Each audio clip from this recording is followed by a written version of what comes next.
Shalom everyone. आज आप लोगों से एक कहानी शेयर करना चाहती हूँ। एक बहुत धर्मी, धनी और बुद्धिमान व्यक्ति था। उसके ट्विन संतान उत्पन्न हुई और उसी रात, जिस दिन उसके वो संतान उत्पन्न हुई, उसी रात एक चोर आया, उसके दोनों बच्चों को चुरा के ले गया। जिस नीयत से चोर ने उसके बच्चों को चुराया था, वो नीयत तो अच्छी ना थी। ऑब्वियसली वो उन बच्चों से बहुत धन कमवाना चाहता था और गलत रास्ते के द्वारा बहुत अमीर हो जाना चाहता था।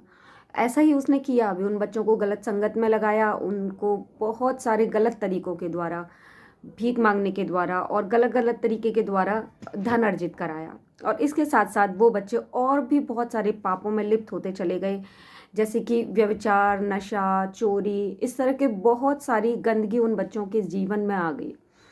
और धीरे धीरे वो बड़े होते रहे और वो और ज़्यादा उसी माहौल में पलते बढ़ते रहे और संसार में बहुत बुरी तरह से वो लिप्त हो गए।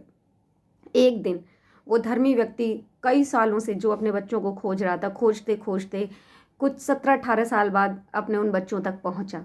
उसको कैसे भी पता चला कि इस फलाने चोर के द्वारा वो बच्चे चुराए गए थे और वो वापस उन बच्चों के पास पहुंचा।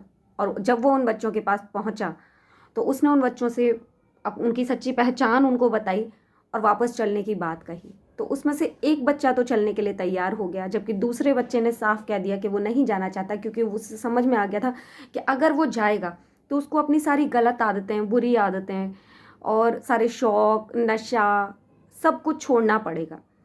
जबकि दूसरा बच्चा जो हमेशा अपनी पहचान को खोजता रहता था, वो चाहता था कि वो असली पहचान तक पहुंचे, वो कौन है, लेकिन वो नहीं पहुंच पा रहा था। वो तुरंत ही उसके साथ उस धर्मी जन के साथ, अपने पिता के साथ जाने को तैयार हो गया कि ठीक है, मैं चलने को तैयार हूँ। और वो उसके साथ चला गया। बहुत सालों बाद तो उस बच्चे को, जो धर्मी के साथ चला गया था, अपने दूसरे भाई की याद आई और उसने सोचा कि जाके एक बार उसको देख के आऊँ कि वो कैसा है। वो वापस उस एरिया में आया, उसने अपने भाई के लिए पूछताछ की तो पता चला कि उसका भाई कुछ टाइम पहले ही डेथ हो गई। उसने पता किया तो पता चला कि उसके भाई को एक बहुत बुरी बीमारी हो गई थी, जिसके कारण उसकी डेथ हो गई। और अगर वो बीमारी भी उसको ना हुई होती तो भी अपने पापों के और गंदे कामों के कारण उसको आजीवन कारावास की सजा हो गई थी। अगर ये बीमारी ना हुई होती तो भी वो वहाँ नहीं होता, वो कारागार में होता और अपनी पूरी ज़िंदगी वहाँ गुजार रहा होता। इस कहानी को जब हम पढ़ते हैं तो हम उस बात को समझ पाते हैं जो यूहन्ना 10:10 में यीशु मसीह ने हमसे बोली थी कि चोर चोरी करने, घात करने और नाश करने आता है। यीशु मसीह इसलिए आया कि वो जीवन दे। वो चोर शैतान था जो बचपन में उन बच्चों को चुरा ले आया था, जिसने उनकी पहचान उनसे छीन ली थी।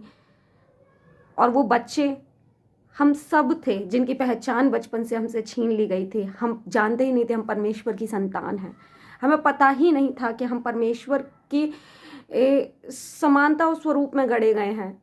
हम किस काम के लिए बुलाए गए हैं, हम उसकी महिमा, उसके प्यार के लिए बुलाए गए हैं। हम राजपथधारी याजकों का समाज होने के लिए बुलाए गए हैं। हम चुना हुआ वंश हैं। हमें पता ही नहीं था। लेकिन हमारा पिता यीशु मसीह, धर्मी पिता, हमारा पिता, एक दिन हमें खोजते हुए यहोवा पिता हम तक आया और हमें हमारी पहचान बताई और हमने उसको अपना लिया। और जब हमने उसको अपना लिया तो हम उस पहचान को पहुँचे। और जो भाई बहन उसको नहीं अपना पाए, वो अपनी पहचान तक नहीं पहुँच पाए। आज एक यही प्रार्थना उन सब भाई बहनों के लिए मैं करना चाहती हूँ कि जैसे प्रभु ने हमें छुआ, उनको भी छुए। जो कोई भी इस समय इस वीडियो को देख रहा है और चाहता है अपनी सही और असली पहचान को जानना और पहचानना, तो परमेश्वर पवित्र आत्मा अभी उसको छुए, उसके दिल को छुए यीशु मसीह नाजरी के नाम से, और उसकी सही पहचान उसके ऊपर रिवील कर दे और उसके जीवन को बदल दे। यीशु के सामर्थ्य पवित्र नाम में इस प्रार्थना को मांग लेती हूँ। सुने और ग्रहण करें यीशु के नाम में। आमीन। Shalom everyone. Praise the Lord. इस वचन के सुने जाने से प्रभु आप सबको बहुत बरकत दे। आमीन।